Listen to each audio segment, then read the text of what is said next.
17 minutes after the hour, for the first time in a long time, CBS has a bona fide Saturday night hit with Dr. Quinn, Medicine Woman, starring Jane Seymour.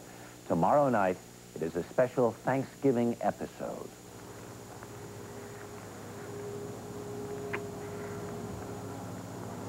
It's time I get back into town. There's a meeting. Plan a Thanksgiving supper. Will you come? I don't care much for those town meetings. Well, like you said, it's a good chance for us to be together. It's just such a waste of time. Please? Quinn? Yeah, of course. And Jane Seymour joins us. Good morning. Good morning. So, after this season, where are they? Aren't they? Are they? Aren't they? Well, yeah. Well, ever since Boston, the last week's show, we're sort of, we're courting. So this Thanksgiving episode is very much the beginning of our relationship, and it's us, me seeing his world and him seeing, he's already seen my world, right, and seeing how we can adjust to it. And as with all courting, there are trials and tribulations, and but it's a lovely romantic episode, and I think they're heating up our characters. Heating up, to say the least. Dr. Quinn looks a little unsettled, may I say. Well, Dr. Quinn is a virgin, you know, and she's getting on a little, and her children are trying to persuade her maybe to settle down with Sully, so she's got a lot of persuading going on there. So I'm looking through the paper last week, and I see your show in the top 10. Saturday night, people, if you get scheduled on Saturday night, you say, well, so, you know, bring the chopping block, and when is my head going to roll off into the sea? In the top 10, how good must you feel about that? It's really great, especially since they weren't even sure they were going to put us on to begin with. And now, you know, we seem to be fairly solid there. On the Saturday night, as you said, it's always referred to as the death spot. It's now very much alive. I meet people all the time who say that because of the show, they didn't go out on Saturday nights anymore. They stay home and watch this with the kids and with their families. And I feel good about it because, you know, I love the idea of families getting together. I think that's what's happening in the 90s. I think people care about the human condition. They care about other people. They have time now to care about, you know, their kids and their parents and siblings. And I think, you know, that's what our show is about. It's about feeling good and about dealing with real life, although it's set back in the 1860s. And every show has something that a family can sit down and talk about afterwards.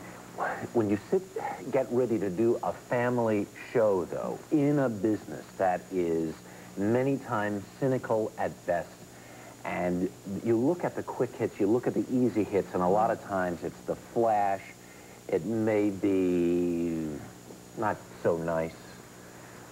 As you went down this path to do a family show, were you confident? I was, because I read it, and it got to me. I mean, it just got to my heart. Let's be mushy about it. I mean, I found myself crying in the first episode when I was just reading it, and I found myself relating to it. And I'm a mom. I have a couple of kids. You know, life has its ups and downs. I'm a fish out of water like Michaela Quinn. I came from England, and I'm living in a foreign country. There were a lot of things that I identified with, and a lot of things that I think, you know, everyone in America identifies with, male or female, kids or older people, with what goes on in the show. And I don't think it's, you know, there is an edge to it. It's not just sort of the mushy, you know, sugary kind of prairie stuff. It's, you know, there's a definite edge. We deal with issues of racism, of, you know, religious, you know, choices, of... Well, the Thanksgiving one, you know, it's all about the Indians trying to offer us the produce they have during a drought, and their, you know, what they know about dealing with finding food when there's no water, and of the townspeople saying, you know, we don't want any of this Indian stuff, you know, we don't do that. And now you were just shooting during the fires. Well, that's what happened. Yes, when we were shooting the Thanksgiving episode, we had fires raging on both sides of the canyons. We had these huge black plumes of smoke. I thought my house had gone up in flames. I packed, and the fire came within a mile of where we lived. My goodness. So I had no sleep during this episode. I was up all night watching the news coverage to see whether the fire was in my backyard yet or not. And so it added to the authenticity of your weariness on the... Well, and then to top it off, we have a fire in the show. So you can imagine the park department trying to persuade them, because we shoot in a state park, and they were always afraid that we were even going to tread on a sort of sapling of an oak tree. So the fact that we suggested we were going to set fire to the homestead, they said, we thought they'd say no, but we did it. Yeah. We have a fire, too. Let me ask you this. Do you get paid by the rating point? I wish. Wouldn't that be good? But you know something? They've sold this to 75 countries. It plays in Japan and China and goodness knows where. I mean, all over the world. 75 countries. So I think the thing that's that also... would be fun to be paid by the country. I think the thing that is also interesting is people knew about that show and it was heavily promoted for a while. There's still a lot of folks that don't even know it's out there yet on Saturday. That's true, and I hope people will sample it and see, because it's not just for kids and it's not just for women. It's really for everyone, and entertaining, and I'm really proud of it. Yeah. I mean, I'm maybe stuck on this for a while, so... You ought to be proud. I'll hopefully see that audience for a while.